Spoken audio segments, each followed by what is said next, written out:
do you want from me? Yes? My grandma wanted me to tell you that she missed you at Christmas. Yeah, well, I couldn't have gone anyway. My mum was still pissed about Thanksgiving. Your mum is crazy. I'm scared of her. She's not crazy. She just, you know, she has a big heart. She's very warm.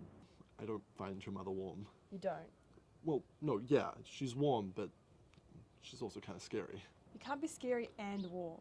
I think you can. Your mother is. You're gay. Fuck me. Can you not tell anyone, please?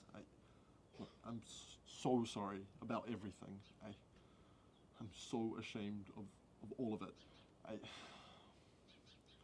This is going to be bad, and I just need some time to work out how I'm going to tell my mum and my dad.